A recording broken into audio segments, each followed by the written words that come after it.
is TOS TV, your digital first Pan-African network. I am Adesu Al-Suyi, and this is Africa Now.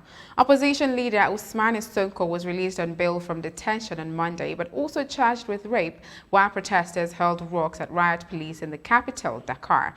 Speaking in Dakar after his release, the opposition leader said the revolution has already started and nobody can stop it. He called on Monday for much larger protest, but urged non-violence after days of deadly clashes in the West African states sparked by his recent arrest. President Macky Sall also called for calm, appealing in an address to the nation for protesters to avoid confrontation. In a nationwide address on Monday evening, Sall appealed to protesters to silence their bitterness and avoid the logic of confrontation, which leads to the worst. The court, he said, should be left to do their job in all independence, he added, also announcing an easing of the curfews in place in 2 regions, including Dakar. At least 5 people have been killed in clashes between security forces and opposition supporters who allege that the rape charge is designed to smear Sonko. Ivory Coast President Alassane Ouattara named his close confidant and chief of staff Patrick Achi as interim prime minister on Monday in place of Ahmed Bakayoko. State Minister Patrick Achi will take over the functions of prime minister and head of government in an interim capacity, the presidency said in a statement. Bakayoko, who is 56, traveled to France on Friday 18th for health reasons and had just been transferred to a hospital in Germany. The nature of Bakayoko's health issues has not been made public. Given the state of his health, he should remain in hospital for some time, Ouattara said on Saturday, asking people to pray for Bakayoko. Between 2010 and 2017, Archie was Minister of Economic Infrastructure. Archie's appointment as interim prime minister comes as the result of the presidential election held on Saturday are scheduled to be announced later on Monday. The death toll from a series of explosions in a military barracks in Equatorial Guinea has risen to 98. The health ministry said on Monday after volunteers searched the rubble for bodies. At least 615 people were injured in the blast on Sunday, which started with a fire at the Nkwantoma military base in the coastal city of Bata, according to the defense ministry. Equatorial Guinea's health ministry posted on Twitter that it had prepared a mental health brigade made up of psychiatrists, psychologists, and nurses to attend to victims of the blast. The damages are not only physical but also mental, the ministry said. This is your digital first Pan-African network, TOS TV network. You're watching Africa Now. Stories from the Democratic Republic of Congo coming up after the break. Do stay tuned.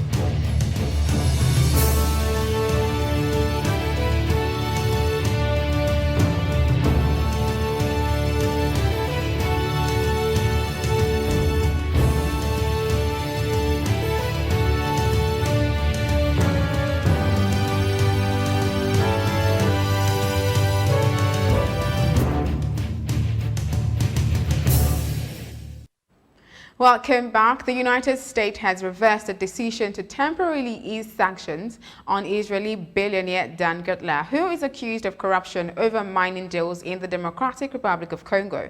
The latest U.S. move reverses a decision granted in former President Donald Trump's administration's final days. The license previously granted to Mr. Gutler is inconsistent with America's strong foreign policy interest in combating corruption around the world, specifically including U.S. efforts to counter corruption and promote stability in the Democratic Republic of the Congo. A statement from the U.S. State Department says it accused him of corruption and abusive mining practices and using his partnership with former DR Congo's President Joseph Kabila to secure deals. Gutler denies any wrongdoing. The Republic of Congo is one of the richest countries by mineral wealth in the world, but the majority of its citizens live in poverty. International Criminal Court (ICC) judges in The Hague on Monday ruled that the victims of convicted war criminal Bosco Ntaganda should receive a total of $30 million in compensation. The judges asked the tribunal's trust fund for victims to establish programs, including vocational training, to support victims of his crimes. They said Ntaganda, sentenced in 2019 to 30 years in prison, did not have the resources to pay the compensation himself. Those eligible for repatriation include both direct and indirect victims of crimes against child soldiers, of rape and sexual slavery, and children born out of rape and sexual slavery, the court said in a statement. Judges said there were collective repatriations with individualized components for victims, with the number of eligible victims possibly topping 100,000. Ntaganda was jailed for murder, rape, and other atrocities committed when he was military leader of the Union of Congolese Patriots (UPC) militia in the Eastern Democratic Republic of Congo in 2002 to 2003. Hundreds of civilians were slaughtered and many thousand forced to flee during the violence. However, the court said that Ntaganda remains liable and said it will continue exploring whether Ntaganda possesses any undiscovered assets and monitoring his financial situation.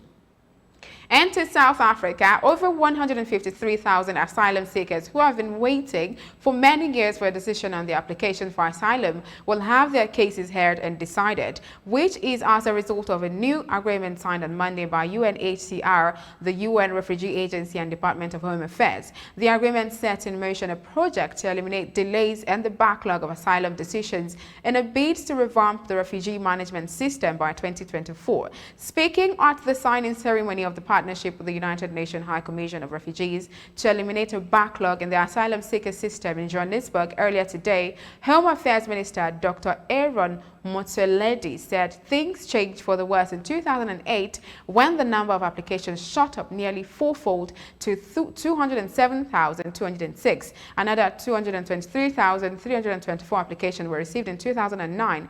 These numbers overwhelmed the system, which was functional in dealing with 53,000 applications a year, Motsoaledi said. Motsoaledi said as of the 2019-2020 financial year, the Refugee Appeal Authority of SA said the backlog stood at more than 153,000. He added that over the next 4 years, the UNHCR will make available $9.6 million to RASA and technical support to eliminate this backlog. Mauritius has deployed its Coast Guard and armed forces after a Chinese-flagged trawler carrying 130 tons of oil ran aground off the Indian Ocean archipelago nation. It is the second shipwreck in less than a year of Mauritius after a tanker struck a reef in July last year with 1,000 tons of fuel leaking in the country's worst environmental disaster. The captain of the Lurong Yonyu issued distress calls late on Sunday afternoon and sent up flares after becoming stranded in the northwest of the main island not far from the capital, Port Louis. On Monday, Fisheries Minister Sudair Mutho said divers had found no leak, no breach in the hull of the ship, and that efforts would be made to safely remove the fuel from the hold. The pumping operation is to start today and will last 4 to 5 days. The authorities will also try to refloat the fishing vessel, he said. Traces of oil earlier spotted around the vessel were not heavy oil, but possibly lubricant, he said. But drone footage shows dark patches in the Indian Ocean water near the boat. Mutho said an investigation had been launched into the cause of the accident and police had been on board the stricken vessel and seized documents. Floating containment lines have been deployed as a precaution while the Coast Guard and soldiers have been mobilized. This is your Digital Affairs Pan-African Network, COS TV. You're still watching Africa Now. Up next, business and sports.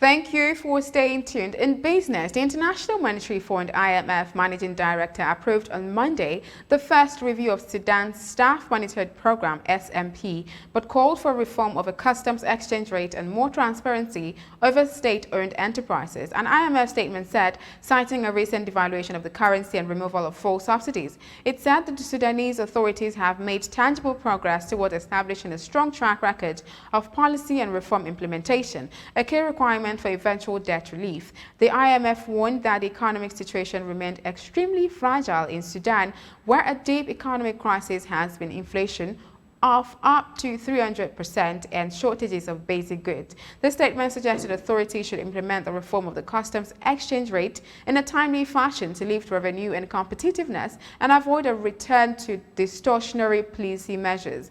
The statement said, enhanced transparency and management of state-owned enterprises' operations is vital to mitigate fiscal risk and bring more revenue on budget, I beg your pardon, it added. The IMF also called for the timely adoption of a Central Bank Act and the establishment of an independent anti-corruption commission.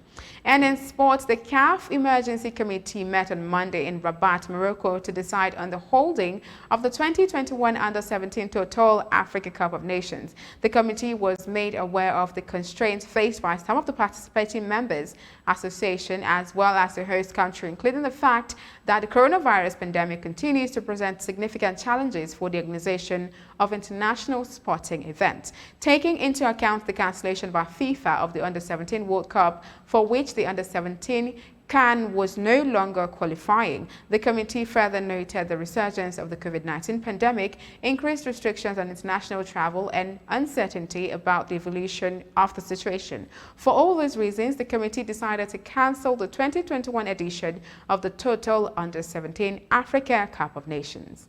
And that is Africa Now on your digital first Pan-African News Network, TOS TV. For more updates, do visit our website at www.tostvnetwork.com. Also follow and like TOS TV Network on Facebook, Twitter, and Instagram. And remember to subscribe on YouTube. Do stay with us and enjoy more programs on TOS TV Network. I am Adesu Alsui. Good afternoon.